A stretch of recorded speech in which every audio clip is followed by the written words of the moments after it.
Welcome to the Jim Norton Show. I should probably let that play longer. I'm just such an eager asshole. I start talking 3 seconds into my theme music. Couldn't wait to hear your name. Yeah, I just couldn't, first chord. It's Jim Norton here. Don't turn off. Finally live, which is good. We didn't have the facilities last week to be live.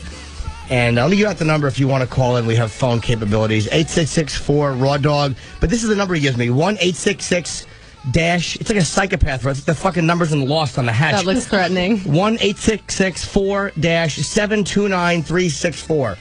So we'll take certain bit requests or whatever. And I guess to start off, do you follow? Amy Schumer is here, by the way. Last week we had a whole thing. She's here. Yes, she has made it. There was a whole misunderstanding. Do you follow baseball at all? I used to. I will glance at Met scores every once in a while. I watched the Met game last night, but that's kind of as much of sports as I follow. Are you aware of what's happening with the no-hitter? No. There was a no-hitter thrown last night in Detroit. There's only been 20 in history. Oh, right. And the final out was a ground ball, and the guy was safe, but the umpire called him out. After the game, the umpire admitted that he blew the call. He made a mistake. So this guy got robbed of the historical event. Oh. And then I found out that Bud Selig, the commissioner of baseball, is not going to change the call to make it right. And this is why baseball just sucks. It's why it just sucks. Watch MMA, watch the UFC. I mean, Dana would have stepped in and fixed that in a second. Everybody knows this guy got fucked. And this asshole changing history will not fix it. It's like, yeah. Sometimes you just got to do what's right. It's like something got fucked up, fix it. Right. So that's it. That's like my if you baseball can talk. fix it, why not fix it? Yeah, because they're like, well, it's gonna. What about the next call that goes wrong? Or right. How about you fucking fire these guys for getting it wrong? Give us something to be excited about. Yeah. Everybody wants to kill themselves all the time. Why not make history happen? And be nice. Yeah. Why not? Exactly. Why not do something right? People would probably appreciate it if he goes, you know what? This guy got screwed. All right, fuck. I'm not going to babble about baseball. This is not sports radio. I just found that out because I took a nap after Opie and Anthony. I took a nap and came back, and I'm so cranky. But I'm happy that you're here. You look very tan. And thank you. Yes. I was in Mexico. For what purpose? A destination wedding. The greatest things in the world. Yeah, I was in a wedding in Mexico. Destination wedding is just one that you have to go to? Yeah, it's one that's like not anywhere near where anybody wants to go. We were in Playa del Carmen, which is like an hour from Cancun, and I just thought, well, where are we staying anyway? What a dump. Right. And it was like, we couldn't have just like gone out to Long Beach or something in New York and had margaritas. Like she made us all go to goddamn Mexico to watch her black out at her own wedding. Oh, did she black out? Oh, hard. Is she drunk? And she made a speech. Yeah, all my friends are drunks, but she's like my drunkest friend. I talk about her in my stand-up. Like, they made me change her name at Comedy Central. Oh. Her name's Denise in real life. But, you talk about someone from their real life that they make you sign a release. Yeah, they're panicky. Yeah, but Denise doesn't care. And my joke about her was that I should have known she was a slut the day she moved in with me in college, because she was one of those girls who could put her whole fist in her vagina. She didn't know anything about AIDS. I was like, Denise, you should go get tested. This is all true. I was like, you should get tested because you're like a huge slut. And, you let your friends know. And she was like, I don't need to get tested for AIDS. And I was like, what? You slept with the busboys at Applebee's. Like, bring your dirtiness. And she actually said to me, I don't need to get tested for AIDS. I don't even have any lesions. Oh. I'm like, you don't need to look like Tom Hanks at the end of Philadelphia or the monkey from Outbreak. Like, you're probably infested. So, but when I called her, I was like, will you sign this release saying that you're like a huge slut? She was like, of course. Like, she was so, yeah, I did that at Caroline's. Like, I talked about her when I opened for you, and she jumped up out of her seat. She's like, I'm Denise. I'm like, you should be proud of what a whore you are. So yeah, it was her getting married. That's good. And the thing that I don't want to glance over is she really could put her whole fist in her vag? No, that's the only part of the story. Well, you know what? It's very possible. If any of my friends can do it, it's definitely Denise. By the way, this is what an asshole comedian I am. You fixated on that the whole time? I did. I just asked the comedian about a punchline in a literal sense. I really am a dope. Yeah, what happened to you? But the rest, no, I said it's true, because everything else is true except for the fist. Because that really, in a way, it oddly turned me on, and there was something really fucking dirty about girls that, I'm not into fisting at all, but there's something very dirty. I'm really not. I think it's kind of, very few things really violate me sexually. Yeah. But that one to me is a little weird. Even if somebody has baby arms? Baby arms are kind of acceptable. How cute would that be? Like the ice cream man who always had the short arms. Yeah, just like, little, like a T-Rex. Yeah. I'd be like, let's try fisting. Let's do it. I think there's something really angry about it. That's why I'm not. Yeah, that's pretty great. You want to get your fist in there. That seems pretty angry. Was that me thinking that I'm really socially aware and just saying something really obvious? Like, I think fisting is angry. Yeah. You're like, I've cracked the code. I think this might be aggressive behavior. Yeah, I think but putting a foot, that's That's a whole other ball game. I know, because then they both smell worse in the end.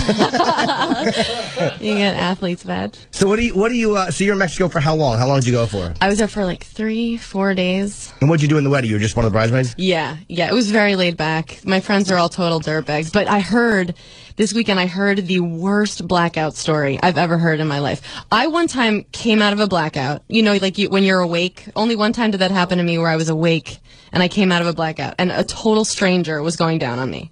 And I was like, what? And I had a boyfriend at the time. Wow. And I'm like, get the fuck out of here. Like this poor guy, you know, because I just throw him out of my apartment. And I'm saying to my friends, like, how could you let me bring a stranger home? You know, I have a boy. And they were like, you guys were acting like a couple all night. They said we were like walking around the bar, like, hey guys, it's us. I didn't remember meeting. I couldn't have picked him out of a lineup. So they like pointed him out to me, this dude. Oh. You know, a couple weeks later, they're like, and I went over. I was like, hey man, like, so sorry. I'm sure I was asking for it. I probably pushed his head down there. And I'm like, how dare you, my precious. But anyway, that story was nothing, okay? One of my friends. Were you attracted to him when you saw him the next time, or were you like, wow? No, I was like, I blew it. He was good. Such an asshole, you know, just like not my type at all. I think he was like a finance guy, and that's like not, that makes my vagina shut. Yeah. So my friend this weekend told me that her college roommate, like my friend Andrea was complaining. She's like, oh, I had the worst night last night. And her college roommate goes, oh, really? Because I came to, out of a blackout, getting fucked in the ass on my front lawn by a stranger. No idea. And so, like, Andrew's like, oh, maybe you had a worse night than me. Like, on her front lawn, in the ass, stranger. How like, great is that? People were probably driving by, like, thinking it was, like, some kind of a bad, like, lawn gnome. Performance. Or, like, those deer that you can make look like they're fucking each other. Can you imagine what could be worse than that? And in the ass, like, that just really makes it. Oh, how humiliating. Oh, what a dream. Did they finish, or did she push them off, or did she actually fuck them? I was wondering that. I don't know if you finished or what, but I'm like, I bet she was like looking around at like the landscaping, like, it would be a nice time of year for daffodils out here. Why don't we change this up? My drinking stopped when I was 18, so I never had those experiences. I was a bad alcoholic when I was young. I never By 18? Yeah, I knew it was a problem, but I didn't get laid a lot, so I never had to wake up with a stranger experience. But it's easier if you're horrifying. A girl. It's a lot easier if you're a girl. I know guys will like roll over and be next to some monster, but there's something about coming out of a blackout when you're awake. You know, it's not like, oh wow, how did I get home last night? You're like, where am I? Like, I've had friends wake up naked, like come home and holding a blanket over them. And it's like, you can't be like, I suspect foul play ever, because you got yourself into a terrible blackout. Like, it's on you. Right. You know? So that's why I really went over and apologized. Because can you imagine if a girl's like all over you, all of a sudden you're going down on her, and she's like, what the fuck? Get out of here. I can't imagine if it was reversed and a guy did that to me. That would be like, how humiliating. Oh, God. Because you think your performance is terrible. For a girl, it's humiliating. For a guy, you're like, oh, this crazy bitch is going to say I raped her. That's like, I feel like every guy's huge fear, the R word. It is scary. You know who I learned it from? Believe it or not, Rich Voss, as dumb as he is, made some brilliant points. And he's actually a faithful husband, which makes me sick. Like, he really doesn't cheat on his wife. Yeah, but Bonnie's super duper hot. But that never matters, you know. Yeah, that's true. You're right. We're garbage. There's always a guy tired of fucking somebody. Absolutely. Okay. So Voss taught me years ago that when you after you fuck a girl in a hotel room or you fool around, always walk her down. Because what he would do is, he said he would let the person see him joking and laughing in case she ever said that he raped her. Because people feel bad. That's smart, but that is so funny. Because you know that girl was like, and then he walked me to my car. We're in love. But no, he was just trying to not get an arrest. And he thinks that would actually be admissible testimony. Like, ask the clerk if we were smiling. Yeah. I gave her a noogie. The girl's like crying. He's like, wave to everybody in the lobby, sweetheart. You're on camera. But I remembered that advice because look, I've had some instances where you don't have a good connection at the end. Mm-hmm. But I think Desiree Washington said that after her and Mike Tyson fucked, if he had just walked her downstairs, because she felt that he raped her, but she said she never would have pursued it. So that he was just dumb. He probably just bullied, get out, bitch, after he was done. Oh, yeah. Which is a bad move. Yeah. Then girls are like, feel rejected. And I think women are definitely capable of some crazy, crazy shit. It's the Salem witch trials, but with your pussy. Wow, that's a great bumper sticker. Thank you. All right, so we got to get to a clip. Let's take one phone call. Let's go with. How about number 3? I'm not doing any fucking order. Just the third call down. Ooh, number 3. They don't know they're number 3. Hello. Oh, you're right. I'm sorry, Connor. Sorry. What's up, Jimmy? Hey, buddy. I also have woken up getting fucked in my front yard. In the ass? Oh, Yeah. Congrats. Yeah, by Yaphet No, Kotto. I Happens. haven't. All right. But what's going on? I don't really know what's going on here. I just got your tweet and thought I'd call up. I'm down in Louisiana cleaning up oil. I haven't heard of anything in 3 weeks. I haven't heard anything. Oh, you're listening to the show now? So you're just a guy who got a tweet and is calling? You're like a fucking psychopath. We're doing a live show. Wait, you're cleaning up the oil in Louisiana? Shit, yeah. How's it going? What are you doing? How's it Sucking going? up. It's going. It's hitting here pretty hard today. We've got a 8 by 8 mile stretch coming in.